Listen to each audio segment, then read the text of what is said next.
साथियों, एक बार एक मेधावी छात्र अपने गुरु के पास आकर कहने लगा कि मुझे मेरे मित्र इज्जत नहीं देते, मैं जाता हूं और मुझसे वो लोग परहेज करने लगते हैं। गुरु के पास परेशानी लेकर आए हुए छात्र की समस्या गुरु समझ गए थे। उन्होंने उस छात्र को एक पत्थर पकड़ाया जो नीले रंग का था और कहा कि जाइए इसकी अधिकतम मूल्य प्राप्त करके लाइए कि ये कितने का बिक सकता है, मार्केट में घूम कर आइए और इसका अधिकतम मूल्य लेकर आइए। अगर आप इसका अधिकतम मूल्य ले आए तो मैं आपको समाज में इज्जत दिलवाने लग जाऊंगा, ये मेरा वादा है। वो छात्र इस खुशी में गया कि इसके बाद तो अब मुझे इज्जत मिलना तय है। वो भागता है और दुकानों पर फिरने लगता है उस पत्थर की कीमत जानने के लिए। लेकिन जिस प्रकार के लोगों के बीच वो उठता बैठता था, उन्हीं से उसने सबसे पहले मुलाकात शुरू करी। उस चमकीले नीले पत्थर को लेकर के वो छात्र जल्दी से गया और जाकर के एक सब्जी विक्रेता के पास गया, क्योंकि उससे वो रोजाना सब्जी परचेज किया करता था। कहने लगा कि भैया इस पत्थर को परचेज कर लीजिए, बताइए कितना रुपया देंगे। दुकान सब्जी विक्रेता ने कहा कि भैया एक काम करिए, ये पत्थर लगने में बहुत सुंदर सा लग रहा है, नीले रंग का है, लगता है कुछ अमूल्य प्रकार का होगा, 1000 रुपए आप मुझसे ले लीजिए और इस पत्थर को मुझे दे दीजिए। अब आप कह रहे हैं आप अच्छे पढ़ाई लिखाई वाले बच्चे हैं, ठीक है आप हमें दे दीजिए। सब्जी विक्रेता की बात तो सुन ली उसने, लेकिन उसने कहा कि आप 1000 रुपए लगा ही रहे हो भैया, अभी हमें थोड़ा और मार्केट में मालूम कर लेने दीजिए, फिर हम आपके पास वापस आएंगे। वो बच्चा वहां से उस पत्थर को लेकर के फिर उस दुकान पर गया जहां पर बर्तन बिका करते थे। बर्तन के दुकानदार से जाकर के उसने कहा कि भैया ये जरा इस पत्थर को रखिए अपने पास और बताइए कि आप इसे पत्थर को परचेज करना चाहेंगे, क्योंकि ये बहुत ही चमत्कारी पत्थर है, नीले रंग का पत्थर है और काफी अमूल्य प्रकार का है।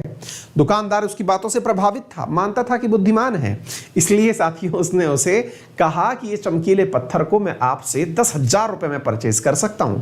छात्र को यह बात समझ में आने लगी कि ये चमकीला पत्थर शायद मूल्यवान तो है, बस इसकी सही मूल्य मुझे नहीं पता चल रहा है, और गुरुजी ने सही कह के भेजा है कि इसका सही मूल्य मालूम कराओगे तो मैं तुम्हें इज्जत दिलवाऊंगा दोस्तों के बीच में, और मुझे तो चाहिए फुल इज्जत। अब भैया वो यहां से निकले और पहुंचे सुनार के पास में। सुनार जो सोने का और चांदी का व्यापार किया करता था। सुनार के पास जब पहुंचा तो सुनार ने कहा कि लाइए क्या लगाना है। तो सुनार तो भैया चाहते ही थे कि वो हीरे मोती का व्यापार करने वाले एक व्यक्ति से उसे मिलवाएं, लेकिन सुनार ने सोचा कि इस पत्थर को हम खरीद लेते हैं, हीरे मोती के व्यापारी से हम इसको बाद में क्यों मिलवाने लगे, अपना व्यापार बनाएंगे। साथियों सुनार ने कहा कि बेटा सुनो, पैसा पत्थर बहुत बढ़िया है, इस पत्थर को हमें दे दो और हम तुम्हें ना इस पूरे पत्थर के 1,00,000 रुपए देते हैं। भाई साहब विद्यार्थी को यह बात समझ में आने लगी कि गुरुजी के पास था कोई कामयाब पत्थर, जिस पत्थर की उन्होंने अलग अलग जगह वैल्यू लगवाई, अब ये 1,00,000 रुपए का हो गया है।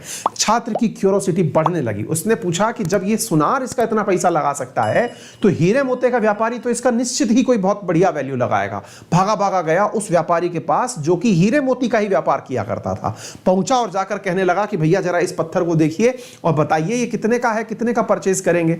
उसने कहा कि बेटा ये पत्थर तो अमूल्य है, तुम्हें मिल कहां से गया? ऐसा पत्थर तो बहुत रेयर ऑफ द रेयरेस्ट मिलता है। मैं अगर अपनी सारी संपत्ति बेच दूं, घर गिरबान दुकान में रखा सामान सब बेच दूं, तब भी इस पत्थर को नहीं खरीद पाऊंगा, ये इतना अमूल्य है। लाइए आप मुझे इस पत्थर को दे दीजिए। छात्र अब तक सारी बातें समझ चुका था। वो तुरंत आया और अपने गुरु के चरणों में लेट गया, क्योंकि अब तक उसे एक बहुत बड़ा मैसेज समझ में आ चुका था। मैसेज था साथियों कि आपकी वैल्यू वो लोग निर्धारित नहीं करते जिनके बीच आप उठते बैठते हैं। उनकी अपनी समझ है आपकी वैल्यू लगाने की। आप कैसे ये मान सकते हैं कि कोई आपको क्या मानता है, इस बात से निर्धारित मत कीजिए कभी।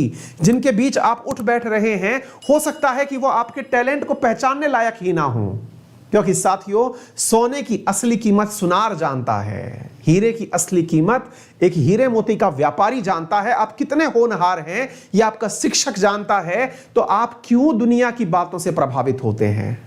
मुझे पूर्ण विश्वास है कि आपने भी अपना वैल्यू समझ लिया होगा।